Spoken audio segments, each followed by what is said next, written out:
Hi everyone, my name is Parag Pal and welcome back in my new video. In this video, I'm going to explain you the main comparison of the CPM versus PERT, which is really very important information across the project management. Okay. Also, I'll explain you what are the terms that CPM calls and why the program evaluation and review technique we are not using, okay, in our regular project management techniques. Okay. Also, I would like to take you to my YouTube channel, which is PM Learn. I request you to please subscribe this YouTube channel because this channel will definitely give you lots of information, and my website, which is civilnotes.com, which is mentioned here, and I'm taking this article from the same website. You can go through and read it thoroughly. Okay, so let's get started. So CPM and PERT, these are the very crucial terminologies in the project management. If you prepare any program for the construction project or any IT project, any single thing that you're going to prepare, they do definitely require a schedule. And that schedule should be some that schedule having some significance with respect to the time, cost, and every single value. But to identify all these things, we do require some significance tools such as CPM and PERT. Okay, so why CPM? Why PERT? So there is a precision in the CPM, there is a precision in PERT with respect to their own importance, right? So you can see that the critical path method and the program evaluation review technique called as a PERT are too often such used and frequent compared techniques, such as I just given below. Okay, that these are the main comparison of the CPM and PERT that I'm gonna bring in front of you. Okay. Now, if I just take you directly to the CPM right now, because I'm aware that you already aware what is a CPM and what is PERT. So CPM, very simple and very easy functionality of the CPM is, it is the longest sequence. Whenever you prepare any program in the Microsoft project, in the Primavera or any other applications of the project management, you can see that the longest sequence which is created from that application, it itself gives you the longest path. That longest path having they consider some task, okay? So the longest path is created irrespective of some task, and that task are having some significance, such as zero float or zero slack. Okay, so if that task get delay, okay, your program will get delay, your end date will get delay, you will impact the cost and time overrun in your program. That's why the critical path method is very crucial for you to manage your project within a time frame. So you can see the longest sequence of the dependent task is found using the CPM project management technique, which also guarantee on time project completion. This is something very important. Okay, if you just neglect this one, this will not help you.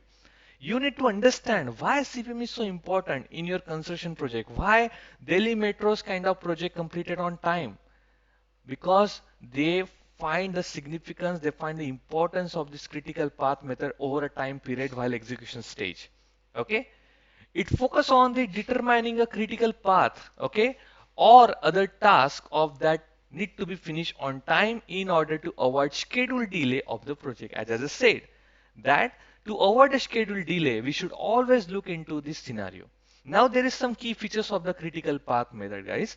One is a deterministic approach, some activity sequence, some critical paths and use cases. I suggest you please go through all this scenario because this article is really very important for your regular practices. So deterministic approach. For activity, the CPM use deterministic time estimate, okay, also known as the single point estimate. And if you compare this with the PERT, it use a different type of estimates.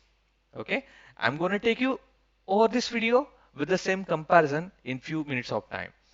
Now activity sequence. It compute the earliest and latest start and end timing for each of the activity and highlight the logical order of the activity. Like the activity finish, other activity start, the activity start, also parallel the another activity start. So start to start, finish to start, okay, finish to finish, okay, start to finish. Such as a different activity functionality, you may definitely identify during this scenario. Now critical path, as I said, the critical path is the project will be delayed if any of the activity on the critical path are delayed.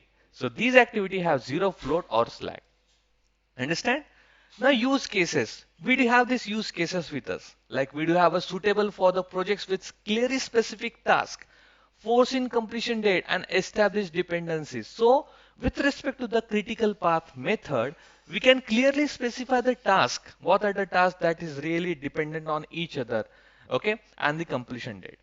Now if I take you to the project evaluation and review technique, which is called as a PERT, this is specifically carried out and invented by the US Navy in 1950. Okay, so these are the project schedule and representation and activity through the PERT, right? So there you use the probability approach. Okay, in our regular practices, guys, we never use the PERT.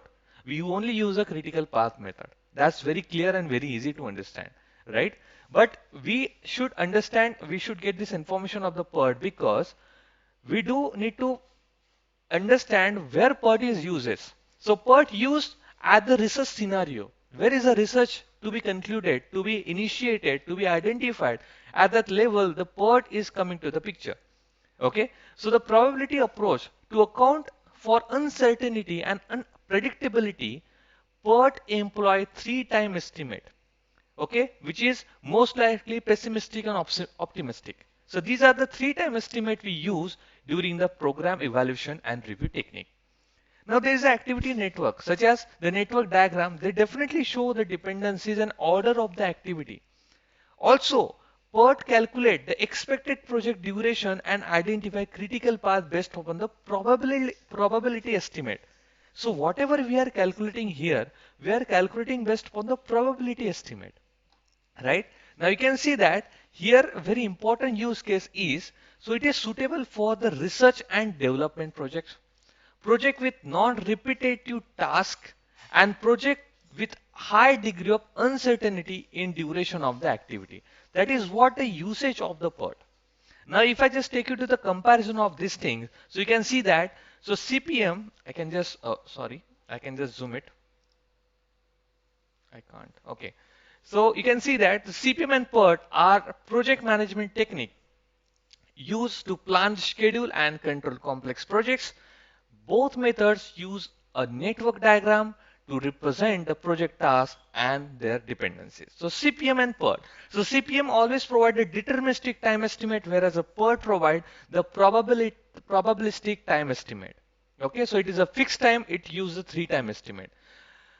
CPM always focus on the cost optimization, and PERT always focus on the time optimization. Okay. Now CPM always use a critical path method, whereas the PERT use a risk analysis to incorporate the risks and identify the mitigation of the potential delays and problem. So the CPM and PERT's key differences are the CPM and PERT are evaluated project management tool and distinct strength.